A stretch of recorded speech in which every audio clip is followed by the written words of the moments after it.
नमस्कार, मैं श्यामगिरी। आप देख रहे हैं टीवी टीएफडी इंडिया। टीवी टीएफडी इंडिया में आप सभी दर्शकों का स्वागत है।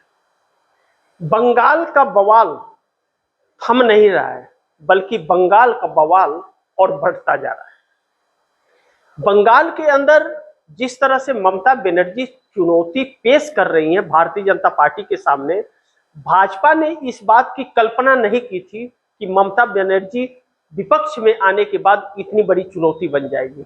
ममता बनर्जी को सुप्रीम कोर्ट में सफलता मिलेगी कि नहीं मिलेगी, यह वक्त बताएगा। सुप्रीम कोर्ट के फैसले पर वह निर्भर करता है। लेकिन ममता बनर्जी ने 31 सीटों का जो सबूत पेश किया है, उन सबूतों को भारतीय जनता पार्टी हो या चुनाव आयोग हो नजरअंदाज नहीं कर सकता, और ना ही सुप्रीम कोर्ट कर सकता। सीजीआई दंग रह गए हैं ममता बनर्जी के सबूतों को देख करके। निर्णायक फैसला सुप्रीम कोर्ट क्या फैसला देता है, यह बहुत महत्वपूर्ण होगा। सुनवाई होने वाली है, उसका फैसला क्या आएगा। लेकिन चुनाव आयोग सदमे में चला गया है। लेकिन बात सिर्फ 31 विधानसभा सीटों की ही नहीं है। उसके बाद 100 सीटों पर जो ईवीएम मशीन बदले गए हैं, जिसका आरोप अभिषेक बनर्जी, ममता बनर्जी के भतीजे ने लगाया है, और सीसीटीवी फुटेज देश के सामने जारी करने का जो मांग किया है, उससे भारतीय जनता पार्टी और चुनाव आयोग के होश उड़े हुए हैं। इस बात से भी निर्धारित होता है और यह पता चलता है कि चुनाव में गड़बड़ी बहुत बड़े स्तर पर हुई है, क्योंकि जिस अफसर ने चुनाव आयोग का 91 लाख लोगों के नाम काट दिए थे वोटर लिस्ट से, उस अधिकारी को बंगाल के अंदर सचिव बना दिया गया, सचिवालय में उसे रख दिया गया। यह तोहफा दिया गया है, और 34 लाख लोगों को तकरीबन 27 लाख से 34 लाख लोगों को वोट डालने से वंचित कर दिया गया। हाईकोर्ट में उसका जांच होने लगा, उस पर फैसले देने थे, डॉक्यूमेंट्स को चेक करने थे। जिस जज ने पास किया कि इन्हें वोट देने का अधिकार दिया जाए, उसे चुनाव आयोग ने डिलीट कर दिया और उस जज ने इस्तीफा दे दिया, और यह कहते हुए कि हमने जो पास किया उसे भी डिलीट कर दिया। यह तो लोकतंत्र का गला घोटने के बराबर है। सबूत पे सबूत हैं सुप्रीम कोर्ट के सामने। लेकिन जो टिप्पणी में सीजीआई सूर्यकांत कहते हैं, क्या वही फैसले में आएगा? क्योंकि अभी तक यह देखा गया है कि सूर्यकांत ने जो टिप्पणी की है केस की सुनवाई के दौरान, फैसले में वह चीज नहीं देखने को मिलता है। फैसले में सरकार या चुनाव आयोग के पक्ष में मिलता है, इसलिए संदेह गहराता है। लेकिन ममता बनर्जी एक विपक्ष के रोल में बंगाल के अंदर सड़कों पे दिखेगी कब, यह भी एक चुनौती है। लेकिन अभी सुप्रीम कोर्ट की लड़ाई जो लड़ रही है ममता बनर्जी, बंगाल के अंदर भाजपा के और मोदी के होश को उड़ गए हैं, शुभेंदु अधिकारी के होश उड़ गए हैं। इस बात से इनकार नहीं किया जा सकता। अगर ममता बनर्जी ने इस्तीफा नहीं दिया है अभी तक मुख्यमंत्री पद से, उनको बर्खास्त किया गया है। अगर ममता बनर्जी का इस्तीफा न देना इस बात का संकेत है, अगर न्यायपालिका ने फैसला दे दिया सही, तो फिर शुभेंदु अधिकारी को इस्तीफा देना पड़ेगा और ममता बनर्जी मुख्यमंत्री बनेगी बंगाल की फिर से। यह भारतीय जनता पार्टी के लिए शुभ संकेत नहीं होगा। लेकिन वहीं पर एनडीए गठबंधन के अंदर बड़ी टूट हो गई है। एनडीए गठबंधन का 25 से 30 साल का सहयोगी दल एडीएमके तमिलनाडु का, उसके 47 सीटें आई थी विधानसभा चुनाव में। उसमें से 30 विधायकों ने पार्टी छोड़ करके और टीबीके का साथ पकड़ लिया। जी, आपने सही सुना, टीबीके जो विजय की पार्टी है, विजय थलापति, सी विजय थलापति। अब ऐसे में सोचिए कि विजय के साथ चले गए।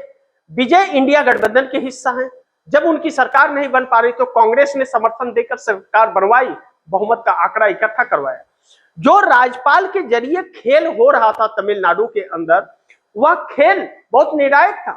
भारतीय जनता पार्टी की पकड़ बनाए रखने के लिए भाजपा गठबंधन की सरकार वहां बनाने की कवायद थी, जबकि भारतीय जनता पार्टी का मात्र एक विधायक था, लेकिन डीएमके के साथ मिल करके। लेकिन उसके पहले एडीएमके के साथ खेल खेला गया कि एडीएमके विजय के साथ मिलकर सरकार बनाए, लेकिन विजय ने इनकार कर दिया और कांग्रेस के साथ इंडिया गठबंधन में शामिल हो गए। ऐसे में डीएमके और एडीएमके के गठबंधन के साथ बनाने को हुई तो एडीएमके के लोगों ने विरोध कर दिया, तो वह नहीं बन पाई। तो विजय थलापति की सरकार बनी टीबीके की, कांग्रेस की मदद से। अब ऐसे में एडीएमके का जब 5 मई को यह चीजें हो रही थी, तो मैंने अपने खबर में यह बताया था कि एडीएमके के 30 विधायक रिसोर्ट में बैठ करके मीटिंग कर रहे हैं और वह एडीएमके एनडीए गठबंधन का साथ छोड़ने वाले हैं। और वह हकीकत आज हो गया, एडीएमके छोड़ करके, एनडीए का दामन छोड़ करके, मोदी का साथ छोड़ करके इंडिया गठबंधन में वह टीबीके पार्टी में शामिल हो गए। अब टीबीके के पास 150 प्लस का आंकड़ा हो गया, जबकि बहुमत का आंकड़ा 118 है। 2/3 बहुमत हो गई। 5 साल सत्ता बेखौफ चलेगी इंडिया गठबंधन की। जैसे ही यह चीज तमिलनाडु में हुआ, एनडीए गठबंधन की पार्टी टूट हुई, 30 विधायक एक साथ छूटे, पूरी पार्टी खत्म होने की कगार पर आ गई। बाकी की पार्टी बचेगी या टूट जाएगी, यह देखना बड़ी महत्वपूर्ण होगा। लेकिन नरेंद्र मोदी को 440 वाट का झटका लगा है, इस बात से इंकार नहीं कर सकते। लेकिन जैसे ही एडीएमके के 30 विधायक टूटे, नीतीश कुमार के होश ठिकाने आ गए। नीतीश कुमार की पार्टी में भी सेम परिस्थितियां चल रही हैं। वह सीएम की कुर्सी से हटा दिए गए हैं। नीतीश कुमार के पास 85 एमएलए, 12 सांसद हैं और पार्टी के अंदर ही खाने बहुत बड़ी बगावत है। जिस तरह से नीतीश कुमार को हटाया गया सीएम की कुर्सी से, जिस तरह सम्राट चौधरी को सीएम बनाया गया, सम्राट चौधरी के पक्ष में नहीं थे विधायक। 68 विधायक, दैनिक भास्कर के रिपोर्ट के अनुसार 68 विधायक सम्राट चौधरी जो सीएम बने उनका विरोध कर रहे थे, लेकिन नीतीश कुमार ने बना ही दिया। लेकिन नीतीश कुमार को बना देने के बाद सम्राट चौधरी को सीएम, उसके बाद नीतीश के हाथ खाली रहे। नीतीश को गृह मंत्रालय नहीं मिला जिसकी चाहत थी नीतीश कुमार की। नीतीश कुमार को स्पीकर का पद नहीं मिला जिसकी चाहत थी नीतीश कुमार की, बल्कि बदले में 2 डिप्टी सीएम का पद भी छीन लिया था। लेकिन हल्ला गुल्ला शोर मचने के बाद वह डिप्टी सीएम फिर लिस्ट जारी करनी पड़ी और डिप्टी सीएम का पोस्ट आया, अन्यथा वह भी चला जाता। कहीं ना कहीं नीतीश कुमार के पार्टी के ऊपर पूरी तरह से शिकंजा भारतीय जनता पार्टी ने कस लिया है। हकीकत यह है कि बिहार में भाजपा को अपनी सत्ता बरकरार रखने के लिए मात्र 6 विधायकों की जरूरत है और भाजपा किसी न तरह 6 से 8 विधायक नीतीश कुमार के ही तोड़ना चाहती है। और नीतीश कुमार का अगर तोड़ लिया तो स्पीकर भाजपा का है, वह भाजपा में शामिल हो जाएंगे और मान्यता भी मिल जाएगी। वैसे ही जैसे अरविंद केजरीवाल के पंजाब से 6 सांसदों को, राज्यसभा सांसदों को भारतीय जनता पार्टी ने अपनी पार्टी में शामिल कर लिया और उपराष्ट्रपति सीपी राधाकृष्ण ने उन्हें भाजपा की मान्यता दे दी। अरविंद केजरीवाल कुछ नहीं कर पाए, नीतीश कुमार भी कुछ नहीं कर पाएंगे। नीतीश कुमार ने अपने 4 सूत्रीय मांगों में इस बात का अंदाजा जताया था, यह बात जाहिर की थी कि स्पीकर का महत्व तब ज्यादा हो जाता है जब गठबंधन की सरकार हो, तो स्पीकर के जरिए पार्टी को तोड़ लिया जाता है। और आज उसी स्थिति में आकर के खड़े हो गए। नीतीश कुमार का कहीं ना कहीं कोई भी बात भारतीय जनता पार्टी नहीं मानी है। बस नीतीश कुमार के बेटे निशांत कुमार को स्वास्थ्य मंत्री बना दिया है और नेगेटिव चल रहा है कि निशांत कुमार अपना स्वास्थ्य देखेंगे या बिहार का स्वास्थ्य देखेंगे। अपना स्वास्थ्य तो पहले संभाल ले, बाद में बिहार संभाल लेंगे। तो कब तक उस पोस्ट पे रहेंगे इसकी कोई गारंटी नहीं है। और निशांत कुमार क्या उस लायक हो सकेंगे जो जेडीयू को 85 सीटों तक नीतीश कुमार लेकर के आए हैं, वह उस पर बरकरार रख पाएंगे? ऐसा लगता बिल्कुल नहीं है। लेकिन भारतीय जनता पार्टी उनके पैर को कतर देगी, इस बात की तो 100% गारंटी है। इस बात को लेकर के अब नीतीश कुमार के पार्टी के अंदर संशय है। बहुत से नेता इसलिए नाराज है क्योंकि उन्हें मंत्रालय नहीं मिला है। ऐसे में पार्टी के अंदर बड़ी बगावत के आसार भी नजर आ रहे हैं। नीतीश कुमार जिस तरह से तमिलनाडु में एडीएमके टूट गई, उस तरह और इंडिया गठबंधन में शामिल हो गए। नीतीश कुमार को भी इस बात का डर है कि कहीं उनके पार्टी में जो नाराजगी चल रही है और वह टूट में तब्दील हो गई तो पार्टी पर पूरी तरह से भाजपा कब्जा कर लेगी और पार्टी को विलय करने के लिए मजबूर कर देगी भारतीय जनता पार्टी अपने में। तो बीजेपी में विलय करने की वह प्रक्रिया यह अंदर खाने जरूर चल रही है, इस बात से इंकार नहीं कर सकते और यह नीतीश भी जानते हैं। अब खबर निकल करके आ रही है कि नीतीश कुमार गुप्त बैठकें कर रहे हैं, क्योंकि अच्छा हुआ वह आवास बदल दिए हैं। ऐसे में भारतीय जनता पार्टी को संशय तो है, लेकिन 6 विधायक उनको चाहिए और 6 विधायक वह तैयार कर लेंगे। तो नीतीश कुमार क्या करेंगे? ऐसा अगर भारतीय जनता पार्टी करती है तो नीतीश कुमार के पास 12 सांसद है। लेकिन ललन सिंह नीतीश के पक्ष में नहीं है, वह भारतीय जनता पार्टी की भाषा बोलते हैं। संजय झा नीतीश कुमार के साथ रहते तो हैं, बात तो करते हैं, लेकिन वह भाजपा की भाषा बोलते हैं। ऐसे में नीतीश कुमार को इन दोनों नेताओं पर शक है। लेकिन जिस तरह से नीतीश कुमार को हटाया गया, नीतीश कुमार के अहम सहयोगी, उनके नजदीकी माने जाने वाले मनीष वर्मा अब असहाय सी परिस्थिति में आकर के खड़े हो गए हैं। एक नई रणनीति के तहत अगर भाजपा से नीतीश कुमार पीछा छोड़ाते हैं तो उसका नुकसान क्या होगा और फायदा क्या होगा। नीतीश भाजपा के साथ रहेंगे तो बिहार में समाप्त हो जाएंगे और भारतीय जनता पार्टी उन्हें समाप्त ही करना चाहती है। जेपी नड्डा ने इस बात का जिक्र बिहार में ही किया था कि क्षेत्रीय दलों को समाप्त कर देना चाहिए, जबकि भाजपा नीतीश की वजह से ही अपनी पैर जमा पाई है। लेकिन भाजपा के लिए खुशी की बात है कि पूरा बिहार का सत्ता उसके कब्जे में आ चुका है। नीतीश कुमार अब वापस सत्ता ले पाएंगे, इस बात की गारंटी नहीं दी जा सकती। ऐसे में नीतीश कुमार की पार्टी में कई टूट होने की संभावना है, यानी कि एनडीए बिहार में भी टूटता हुआ नजर आ रहा है। लेकिन दूसरी तरफ चंद्रबाबू नायडू भी तो बहुत परेशान है। चंद्रबाबू नायडू भी इस बात को लेकर के टेंशन में आ गए हैं कि नीतीश कुमार का क्या हाल हो रहा है। ममता बनर्जी का केस में सुप्रीम कोर्ट में क्या हो रहा है, इस बात पर नजर बनाए हुए कि किस तरह से चुनाव में गड़बड़ियां और धांधली हुई है। इस तरह से अगर ममता बनर्जी को हटाया जा रहा है तो चंद्रबाबू नायडू के लिए तो बहुत बड़ा संकट आने वाले वक्त में आने वाला है। नीतीश कुमार के साथ जो हो रहा है चंद्रबाबू नायडू के साथ वैसे तो भाजपा नहीं कर सकती। क्यों नहीं कर सकती कि आंध्रा में भाजपा का वजूद नहीं है। 8 विधायक चुन करके भाजपा का आए हैं तो वह चंद्रबाबू नायडू के वोटर के सहारे आए। भाजपा का अपना वोट बैंक वहां पर नहीं है।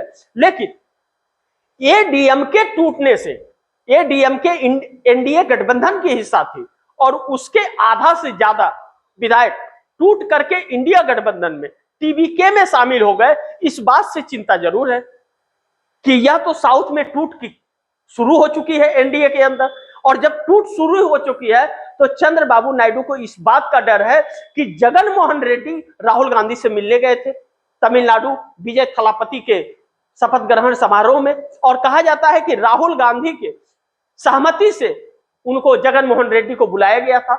इस तरह से जगन मोहन रेड्डी अगर कांग्रेस के साथ चले गए तो आंध्र प्रदेश उनके हाथ से निकल जाएगा। अब दो तरफा लड़ाई उनके लिए हो गई, कांग्रेस से बचे या बीजेपी से बचे। बीजेपी का भरोसा नहीं है। नवीन पटनायक के साथ में रह करके नवीन पटनायक को खत्म करके सत्ता हथिया ली। नीतीश कुमार ने भाजपा का वजूद बनाया, नीतीश को हटा करके सत्ता कब्जिया ली। ममता बनर्जी की वजह से नरेंद्र मोदी सत्ता में बरकरार रहे। इंडिया गठबंधन में रहते हुए भी वह बैकडोर से समर्थन करती रही भाजपा को कि इंडिया गठबंधन सरकार को न गिरा पाए, और ममता बनर्जी को ही साइड कर दिया। ऐसे में चंद्रबाबू नायडू के साथ ऐसी घटनाएं नहीं घटेंगी, इस बात की क्या गारंटी है। इस बात को लेकर के संशय में है। पार्टी में यह सवाल उठ रहे हैं, अगर कांग्रेस के हाथ में पूरे साउथ का हर स्टेट जा रहा है, तेलंगाना चला गया, कर्नाटक उसी के पास है, केरल उसी के पास है, तमिलनाडु उसी के पास है, और विजय थलापति जैसे का सपोर्ट मिल गया है, पॉपुलर व्यक्ति। अब ऐसे में आंध्र प्रदेश में अगर जादू चल गया तो चंद्रबाबू नायडू का तो सपना चकनाचूर हो जाएगा। इस बात को लेकर के सबसे ज्यादा चिंतित है। अब ऐसे में नरेंद्र मोदी का और जनाधार भी गिर रहा है, इंडिया के अंदर टकराव है। लेकिन एक तरफ महाराष्ट्र के अंदर एकनाथ शिंदे भी चिंतित हैं अब कि आने वाला चुनाव में क्या होगा। कहीं ऐसा तो नहीं कि अब भारतीय जनता पार्टी के हाथ में सत्ता है, विपक्ष को खत्म कर दिया है, अब एकनाथ शिंदे को भी ठिकाने लगा दे। वैसे भी प्रेशर होता है कि आप भाजपा में विलय कर जाइए। लेकिन लोकसभा को लेकर के दिल्ली के अंदर नरेंद्र मोदी कमजोर है। नीतीश हो, नायडू हो, एकनाथ शिंदे के दम पर ही दिल्ली के अंदर बैठे हुए यह टोटल मिलाकर के 37 सांसद हैं जो नरेंद्र मोदी को प्रधानमंत्री बनाए रखे हैं। इस बात को लेकर के विचार विमर्श हो रहा है। चंद्रबाबू नायडू कर रहे हैं कि आखिर क्या किया जाए, साथ रहा जाए या साथ छोड़ दिया जाए। अगर साथ रहते हैं तो जो परिस्थितियां लॉकडाउन वाली आ रही है कि आर्थिक लॉकडाउन लगेगा और बहुत भयावह परिस्थिति 1 से 1.5 महीने के अंदर आने वाली है। कब लॉकडाउन लगेगा इस बात की गारंटी नहीं है। भाजपा और प्रधानमंत्री यह कहते हुए नजर आ रहे हैं, सोना मत खरीदिए, बाइक मत चलाइए, कार मत चलाइए, बस से चलिए, मेट्रो से चलिए, ट्रेन से चलिए, घर में बैठ करके काम कीजिए, दफ्तर मत जाइए, बच्चों को स्कूल मत भेजिए। यह सारी बातें जो कही जा रही है इसका मतलब परेशानियां बहुत आने वाली है। तो फिर चंद्रबाबू नायडू को वोट देगा कौन? नरेंद्र मोदी के साथ रहेंगे तो उनकी मजबूरी हो रही है। जैसे 2018 में उन्होंने भारतीय जनता पार्टी से समर्थन वापस ले लिया था, वैसे ही समर्थन वापस लेकर के चुपचाप जो अपने पास है उसी से काम चलाए, अन्यथा आंध्र प्रदेश की जनता उनको दरकिनार कर देगी।